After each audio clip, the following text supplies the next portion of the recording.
Good evening, everyone. Welcome to Think, Engage, Thrive, where we bring you the greatest entrepreneurs that'll teach you something about startups and what it takes to be a successful entrepreneur. And tonight, we don't disappoint. We have someone with a tremendous personality. But when you start talking about her bio, I'll talk about her bio, but I don't think I can even scratch the surface when you read all the things that she's accomplished and what she does and what she's doing now and what type of person she is. Her name is Kiley Dahl, and she's spans the globe. I mean, she's been an entrepreneur, she's been an investor, a real estate investor. She started business in a box. She does fundraising or impactful investing, let's say. She's involved with angel investing, which is one of the reasons I wanted to have her on, because we do get a lot of questions about raising capital, angel investing, that type of stuff, and we've never really had a great angel investor on. But she's really a tremendous personality, and like she said, she's not shy. And she's not quiet. She's very animated, and she's great. But she's also very much focused on female empowerment, women's empowerment, and all those things. So we're going to bring her on because I can't spend enough time talking about her bio. We might as well let her talk about her bio. So, Kiley, welcome. Hey everyone, how are you tonight, Phil? Thank you for being on, and thank you for your support. You're welcome. I was really excited about this. I had a great time getting to know you.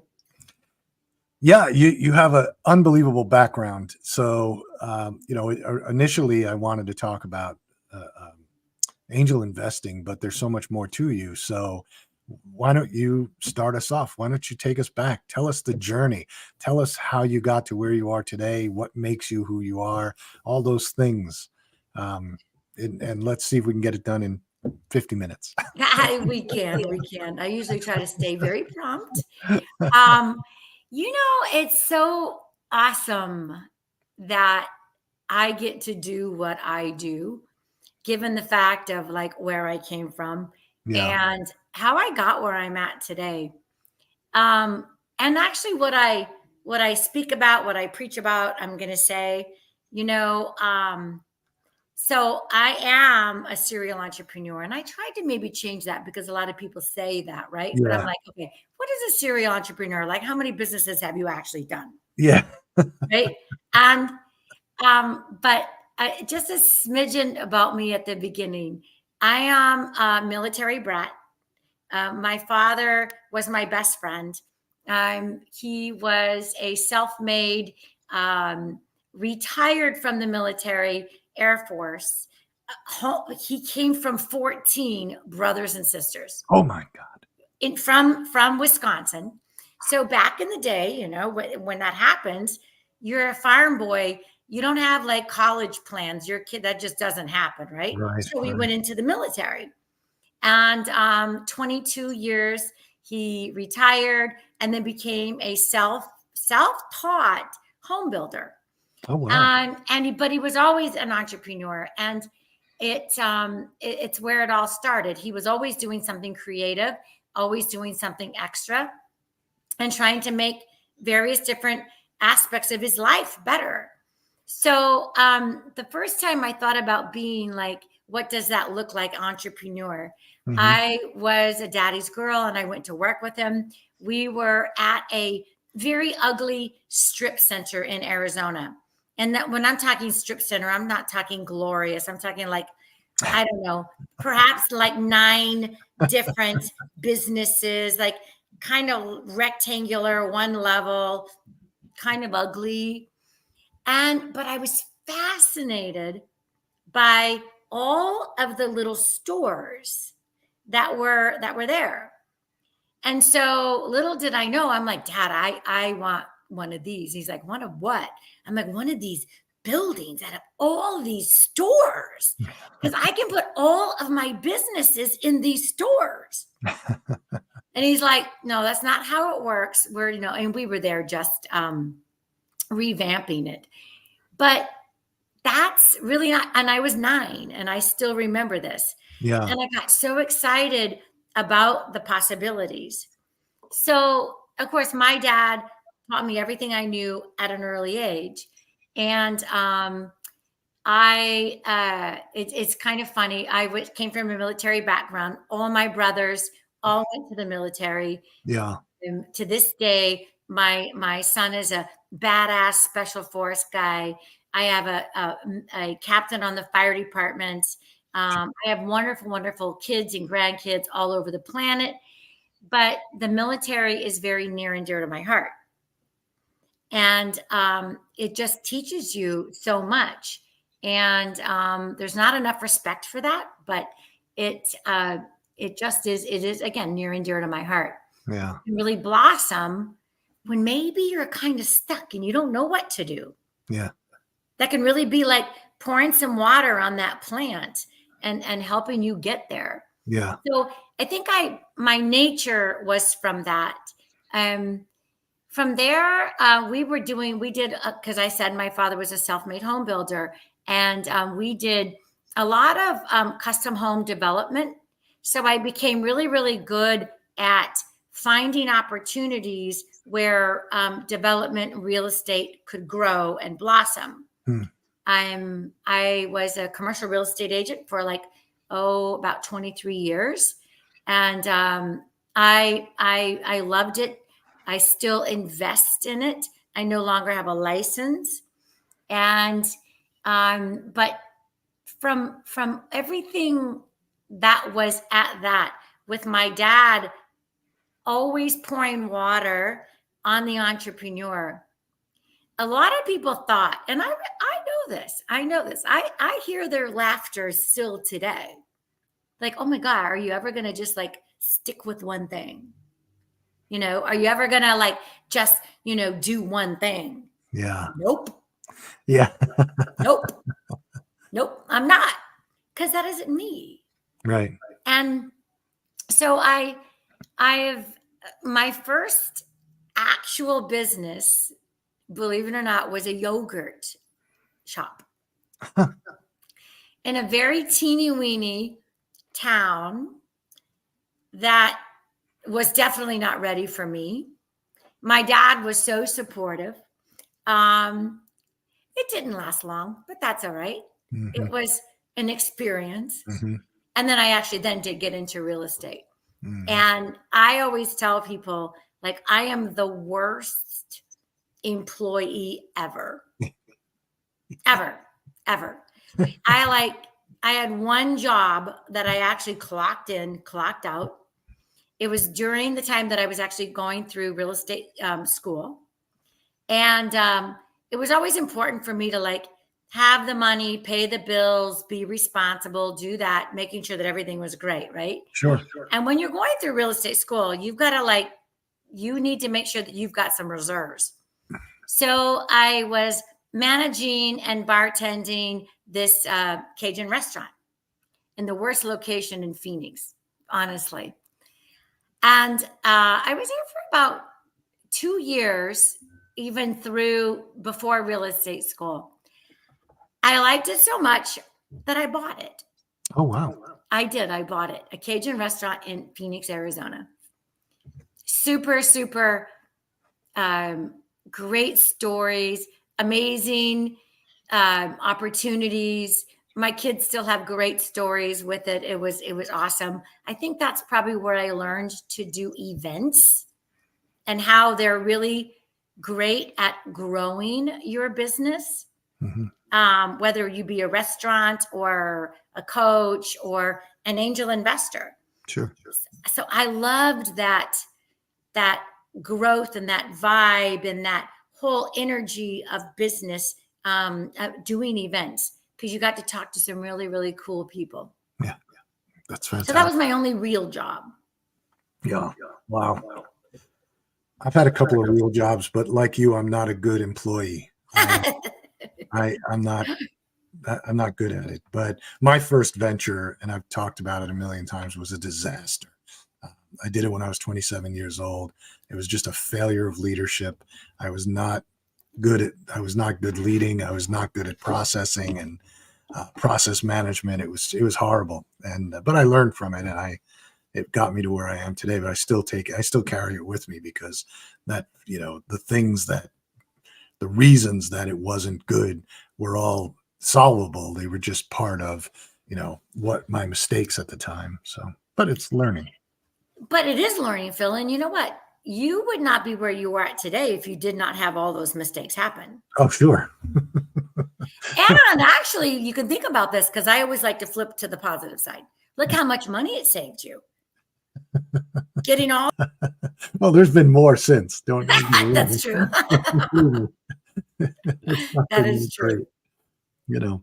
So you went from there, and then you've done other things, because I see this, you've talked about, or I've looked at your bio, and business in a box, which I'm not so sure I mean, I love the name. Yeah. I think it's fantastic. And so there's been other things that you've done besides just real estate and owning a restaurant. Absolutely. So this is funny. My father was very passionate about the outdoors. I used to say to people, like, if he wasn't hunting and fishing, he was working so he could hunt and fish. Right. That's what you do when you're from Wisconsin. Yeah. And I got my love of the outdoors from him. I'm a vegetarian. I don't hunt. That's kind of funny. But I had the opportunity in my real estate career. I got a call from a travel agent, safari broker, and he was looking for some land in Arizona. So one thing led to another, and he's like, Kiley, I need a gopher for my trip to Africa. And we're going to be doing some community work programs, going into some churches and schools and prisons. And I heard that you can kind of, feel your way around, and I wouldn't have to worry about you. So I can pay your way, can't pay you while you're there, but you want to go to Africa? Swear to goodness, is exactly what happened. I'm like, I'm going to go to Africa? Like, yes. So my absolute wonderful broker, one of my besties at that time, Rosie Coberline, I came to her like right after that. I'm like, Rosie, I have an issue. I have a problem. Now this was glossy fax days. Yeah. Okay. Big phone. You had to it was awful. I'm like, I am invited to go to Africa on a community work program. And anybody that knew me knew that would be like all time everything for me. Yeah. So she's like, well, what's the problem? And I'm like, yeah, but it's like a month without my business. She goes, and what's the problem? And I'm like, no, I've already said yes. I'm just trying to help you help me figure out how I'm going to do it. Right. So I didn't have a lot of time, but got all my stuff together.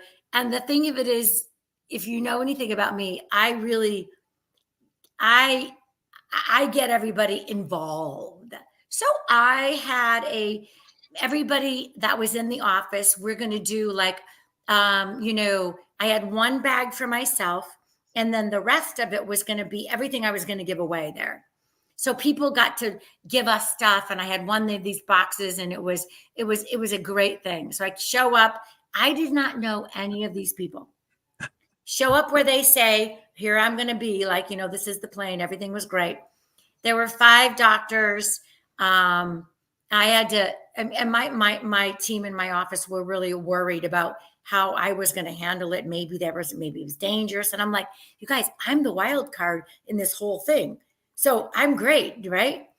It was the best entire trip of my entire life. Wow. I was like the safari princess. I mean, like, I got to hear hyenas right outside my camp, and lions, and it was amazing. And I tell people this day, I sent a note back with the bush pilot, and I said, Dad, I'm not coming home. I'm staying here, and I'm raising monkeys, and I'm going to help people. So I fell in love with Africa. I really did. And to this day, it was one of the best things I ever did. In 2004, my father and I decided we were on a safari together in South Africa. And we were there for about 20 days or so. And I spent the entire time doing a business plan. And my dad and I decided we were going to go buy a lodge there and start a safari business. Oh, Yeah. how'd So that work out? yeah. Well, this is interesting. So unfortunately, the sad part of the story is my father passed before he got to come over to see his fruition. Ah, So he got to see it from above. I know that. yeah. So in 2004 was my first year. Can you imagine over in Africa, a female outfitter that was going to have a safari business telling men what to do over there? I had my challenges. I grew from nothing to my biggest year, which was about 55 clients because over there, there's seasons. So it was probably about a 5 to 6 month season. Wow. And I tell people it's a joke, it wasn't necessarily the smartest financial move I ever made.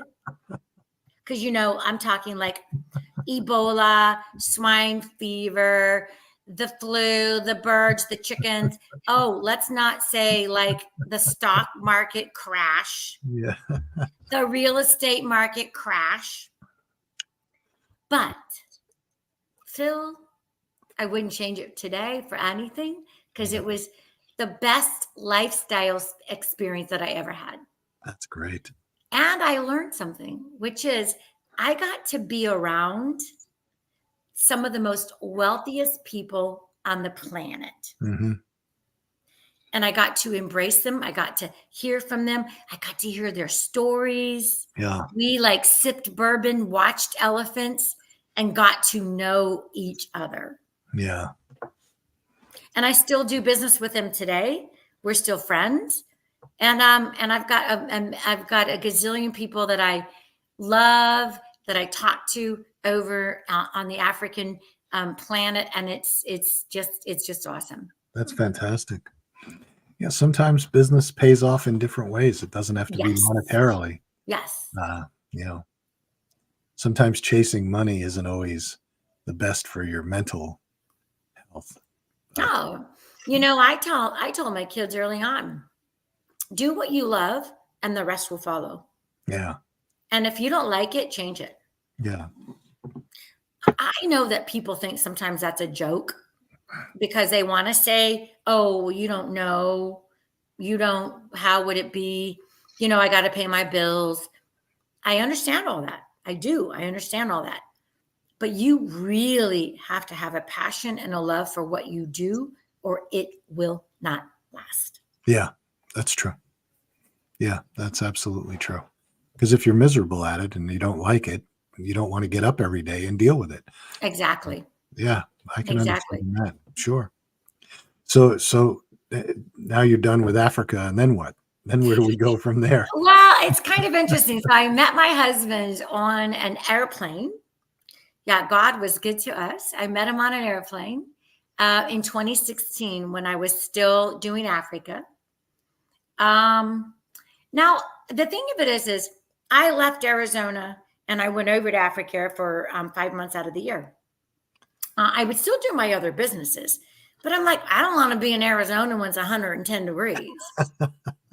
So I would always come back mid-season, see my kids, my grandkids, and everybody kind of flow for my season. I used to tell people, like, just think about me like as a flight attendant, and I'm here only in the summer, right, or the winter.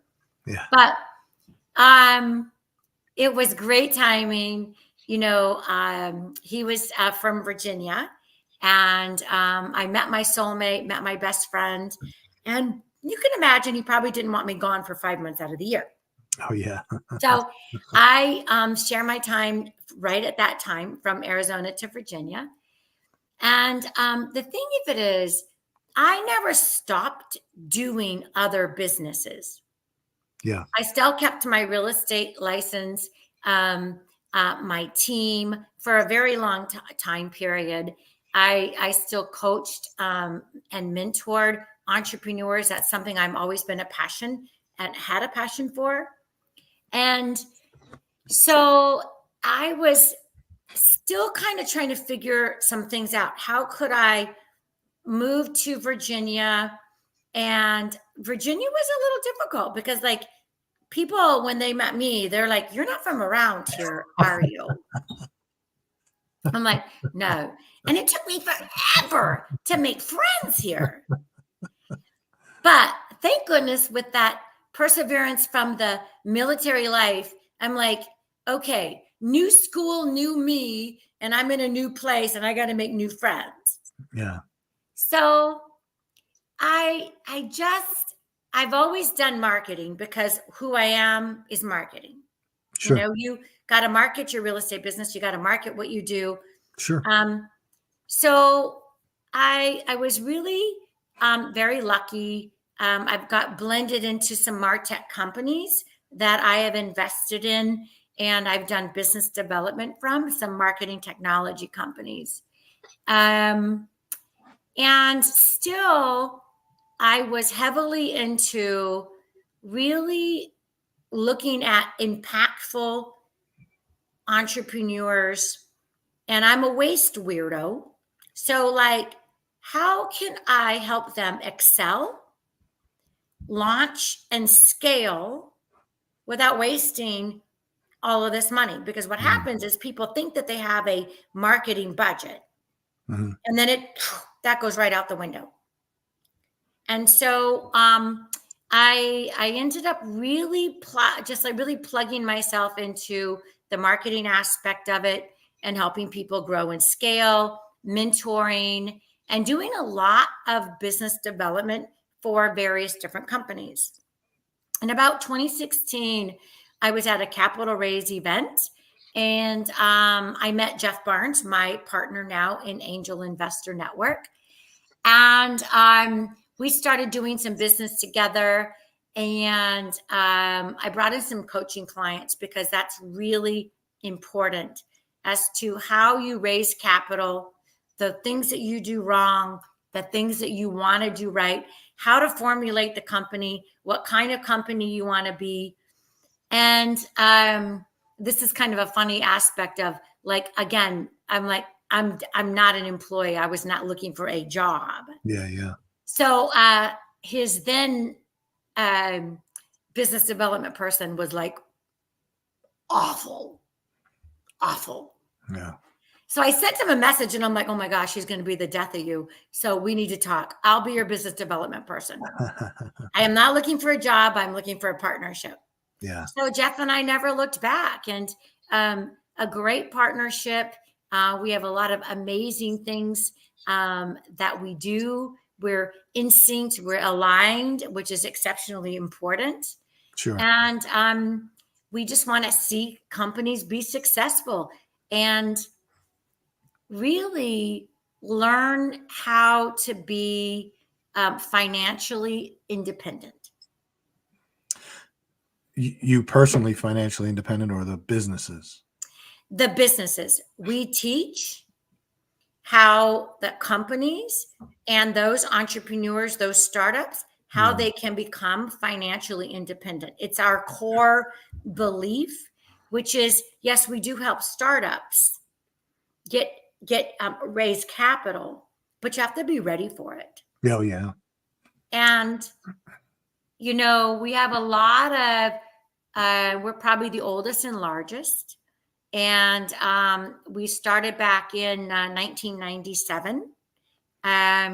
The original founder is Greg Ryder, like a dynamite superstar, jacked up marketer. Yeah. Like, he's awesome. And he's gone on to raise capital for his startup, which is going to go public, Launchcart. And he still stays on as an advisor. And we've got amazing advisors that really bring people full circle to the journey. Yeah. As to how do you start raising capital?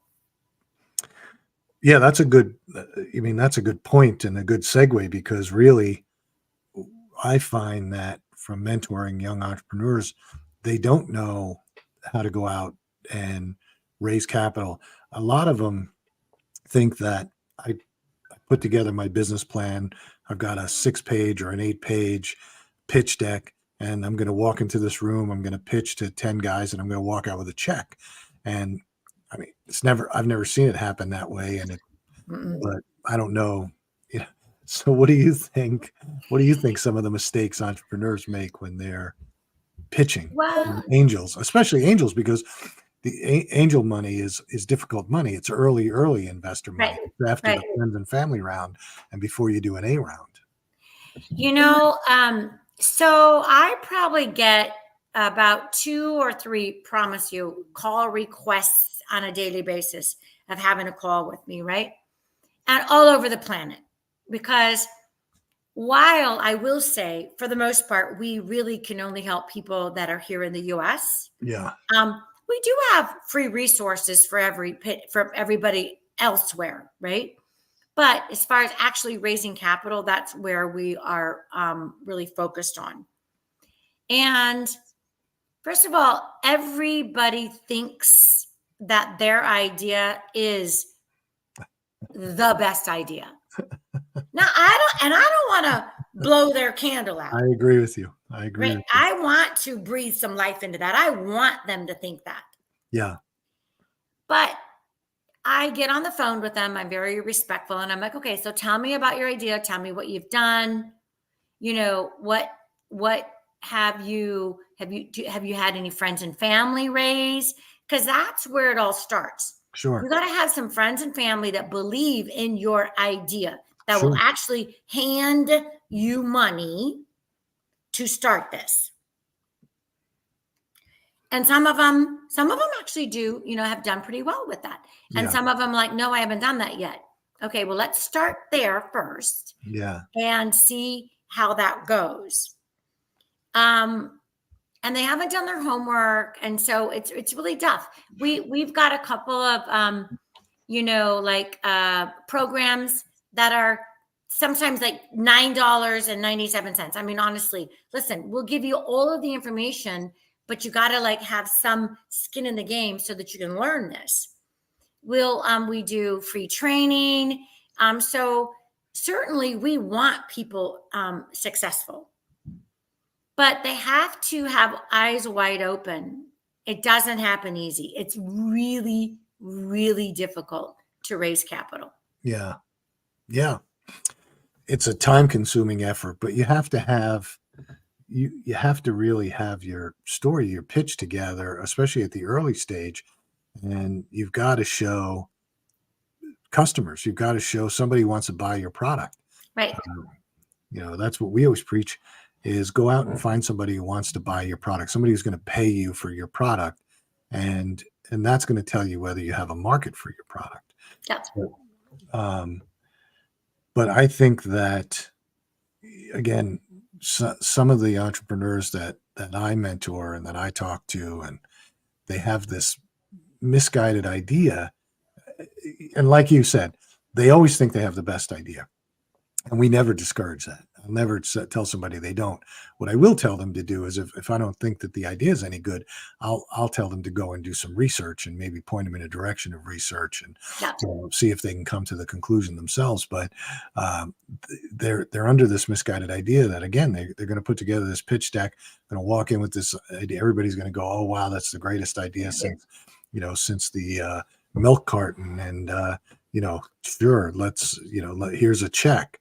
And the other thing they don't understand is what they give away for that check, Yes. and what they give away for future checks. But it's not just giving away part of the company. In my opinion, and having done it, I've raised angel funds, I've raised A rounds, I've raised strategic money in multiple businesses. And what I always said was, the time that it's taking me to raise this money is time that is taking me away from running a business Yeah. strategically. That's And funny. so, Amen, man. Amen. you know, because raising money is not, it's not easy. It's not, No, it's time consuming and it's a numbers game. You're going to meet with a ton of people. it's a numbers game, but it's also very expensive. Sure. So I want to, before we get off the idea and the notion of people that are like, say, for example, the startups, right? You know, again, I get 2 or 3, 4 or 5 a day. Some of the ones that I get on, I try to do my research, and if it's just simply not going to be there, sometimes I just don't have the meeting. But but here's the thing: you have to be able to really, really research to say, okay, has it been done before? What's the better program? Because you guys, really honestly, there's not much that hasn't been done, really. Now, I'm not saying that that's not bad. That's not negative. You can make it better. You can do a lot of things about it. But there's still, the world is a big place. And you've got to be able to make sure that you have done your research.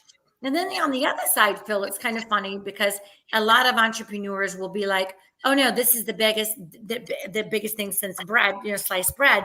And like, I'm not giving this away. Yeah. Okay. Well, you need the money and they have the money. So you're going to give something up. Yeah. Yeah. I love that. And I love the NDA story, the NDA thing. Everybody's got to sign an NDA before I'll talk to you about my business. Like, dude, nobody's going to steal your idea. Nobody's interested in stealing your idea. And frankly, an idea is a dime a dozen. It comes down to the execution. To your point about businesses, things have been done to death, and sometimes there just aren't. I always use the pets.com versus Chewy analogy, because pets.com failed, right? They went out there, boomed it. They had Super Bowl commercials, and then 3 years later they were toast and they couldn't make it selling pet products. But then you have Chewy, who approached it totally different. They approached it on speed of service, friendliness. They created this whole community of buyers, and they did a really great job, and then eventually sold to PetSmart. But they made it work because they approached it differently. Right. So you're right. There's not, but if they walked in and said, we're going to sell pet products online, like people would go, well, pets.com couldn't do it. And they raised, $400 million or whatever it was. Yeah. So what makes you think you can do it? So, it's a lot of it has to do with really how you're approaching it and why your approach is different or better. That's true. That's true. The other thing too is finding investors and people to buy into your concept, your story, be part of your team that are vested. Yeah. You want to have people, your first investor, you want to have people that are vested so that you can start building your story, building your board, building your advisors, because you want to be able to have those people that can open doors for you. Yeah. That can again, raising money is not easy. Yeah. So we raise money in lots of different ways. We have about 4 live events per year, and those cost money. Yeah. So therefore, people that come to the event, they have to pay, and that's just simply the way it is. I know a lot of people think, oh, there's free events all over the place. Yes, they're probably on Zoom, and yes, they're at a coffee shop perhaps, or whatever, which is great. No problem. That is good practice. Yeah. That is good practice. But when you graduate from the practice to now being serious, you will have to pay to play. Yeah. And, and having people that are vested in your company, it's important. And so we do 4 different major events per year. We have our investors there. We have our advisors there. We do a Sharks and Angels Live on the last day, which is awesome, which is always the most popular part of the event. And it's, we get to hear about deals. So our network hears about those deals first. And what we do is we vet those deals. Yeah. Yeah. There's a lot of work that goes into putting on events. It's not something, and you're right. There are a lot of free events, but they're get-togethers. They're not Yep. necessarily events. When you have a structured event at a facility, and you've got the right people there, it's a whole different world. And you're right. It does cost money, and you'd rather pay for something that's going to have a return than go spend your time somewhere where you're just talking to nobody. I mean, we did these. I can remember a long time ago. When we were in the skincare business, and we needed to raise money. This was early 2000s, and there was one of these events that we actually paid, which we shouldn't have, but we actually paid to attend, where you went into a hotel room and then people just came throughout the day, and you pitched them in the hotel room. It never turned into anything, but it was such a pain in the neck. It just didn't feel good. Yeah. But we were at some angel investor networking groups, in New York City or in some other places where you had investors there, you had people that were knowledgeable, and you presented and they asked questions, and those types of things are much better, because questions from the investor types, even if they're not interested in your business, or if they're not going to write a check right then, those questions are just as valuable Yes. as any discussion, because they get you thinking, what did I miss in my presentation? Right. And it gets you thinking as to, okay, not only what am I missing, but what do they want to hear? Yeah. How can I make this better? Yeah. So, and it's about partnering with, substantial companies, like I made the joke in the safari business, right? But at the same time, if you want to play in the game and you want to be impactful, you need to be in the right room. Yeah. Yeah. I'll tell you, you said something a little earlier, though, also about raising money, because you want to make sure that you're raising money from the right people, the people that are going to not just bring money, but also help you progress your business. They're going to be able to open doors for you. They're going to be good counsel or whatever. And I'll tell you,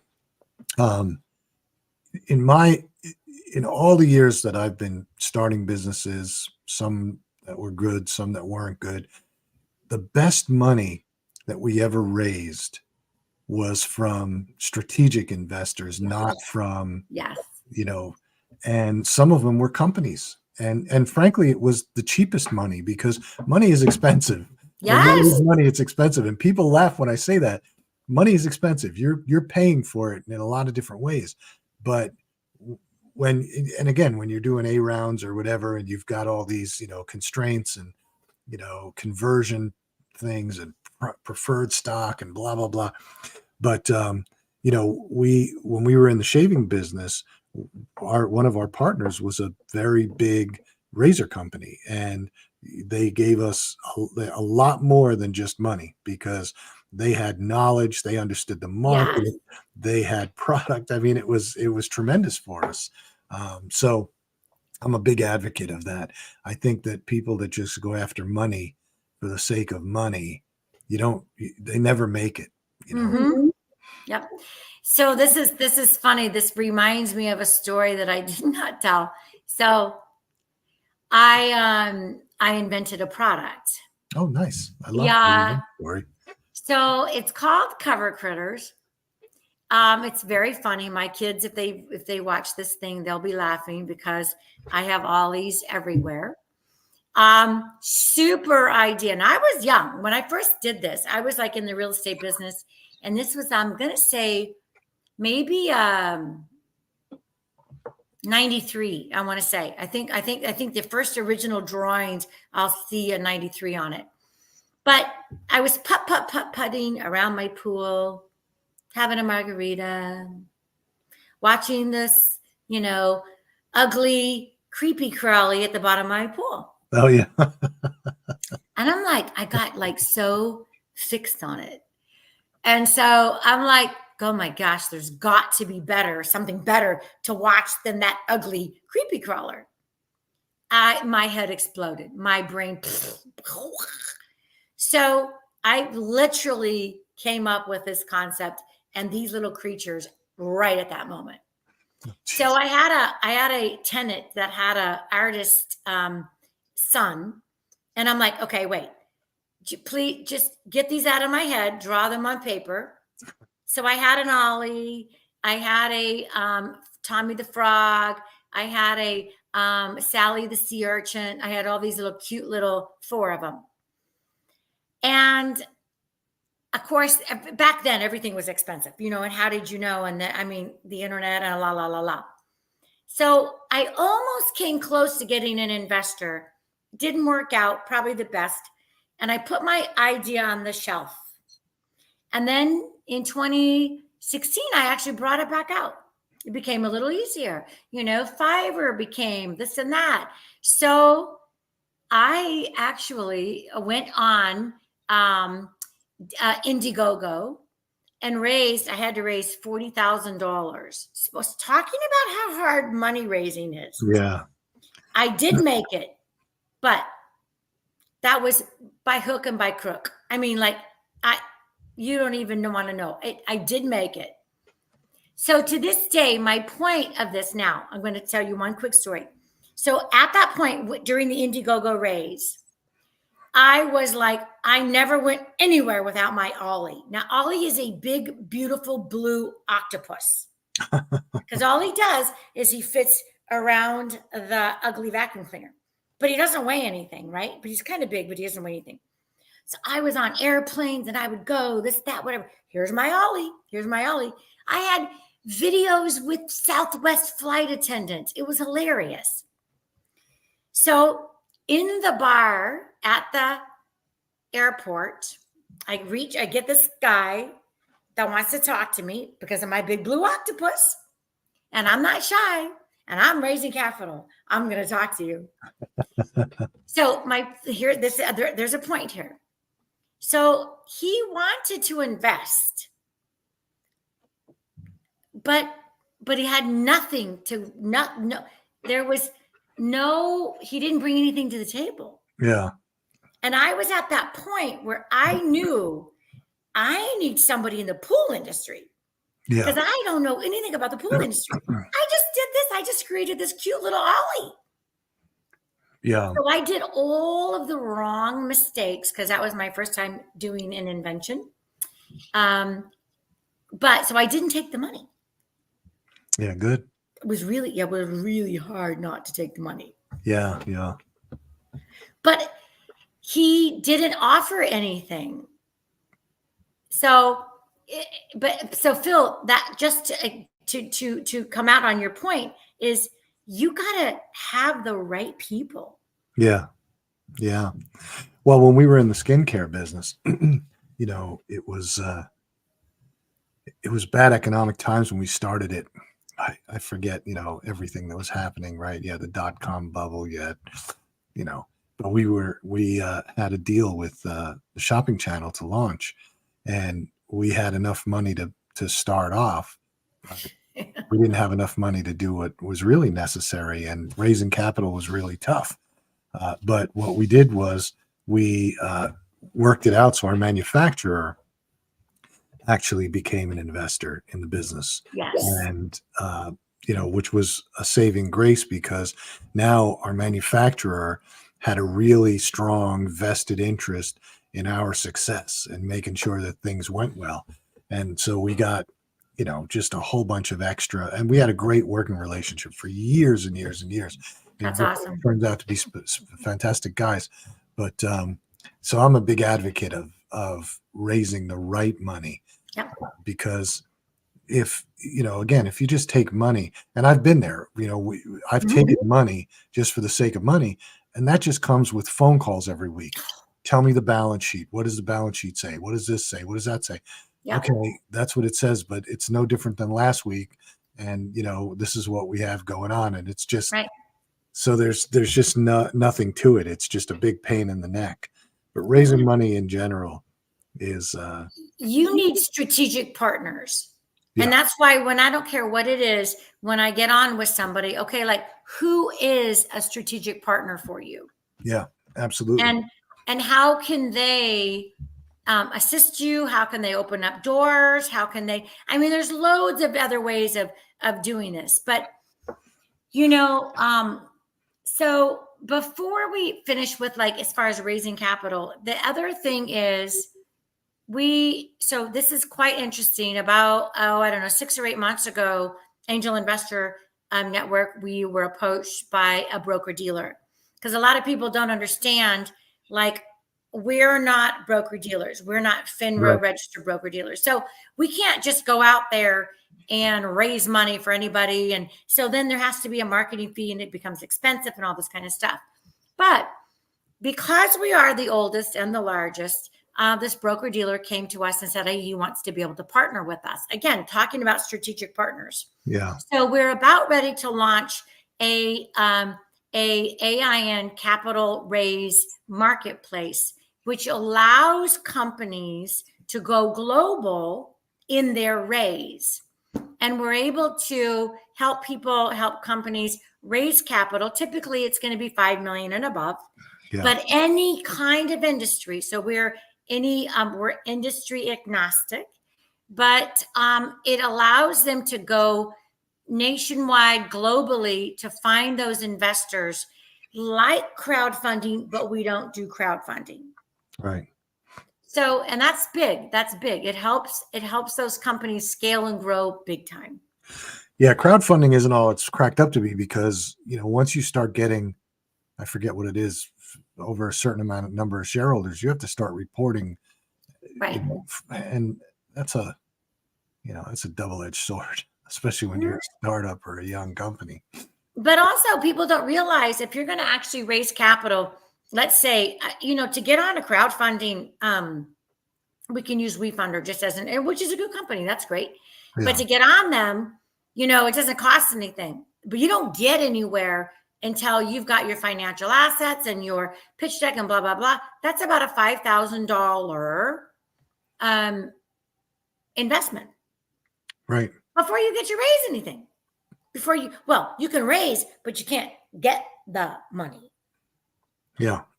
So there's lots of different ways, but you really got to invest the time to find a company that's going to mentor you. Yeah. That's going to show you how to do it. What does your pitch deck look like? How can you find strategic partners? There's various ways, and that's important. Yeah. Yep. Yeah, you're so before we end, Phil, what else do you want to talk about? Well, we have about 2 more minutes to talk about. So, well, I guess a couple of things. One is, I don't think that you talked about the event that you're having, which maybe people would be interested in, and Cool. we can put a link to it. If you send it to me, we can put a link to it in the description. But what is it, and what are you going to do? So I will. You got to give it about a minute, and then maybe. All right. Well, this is easy. Parting word. So this is easy. We are going live at a 3-day event in Nashville, Tennessee. Amazing, amazing venue. We've got a packed full speakers, sponsors. We've got professional athletes. We've got veterans. We are going to be talking about mergers, acquisition, angel investing. And on the last day, we've got people coming to pitch to our investors. Oh, that's good. So it's going to be in Nashville. It's going to be the 29th through the 31st of this month. It's at the factory at Franklin, Tennessee. There is a 50% off coupon code. I will give that to you, Phil, as soon as we are done, or I can even send it into the chat before we finish. But we are going to be having a rock on event. We've got some entertainment, and it is going to be packed full. Oh, cool. Sounds great. And how much does it cost?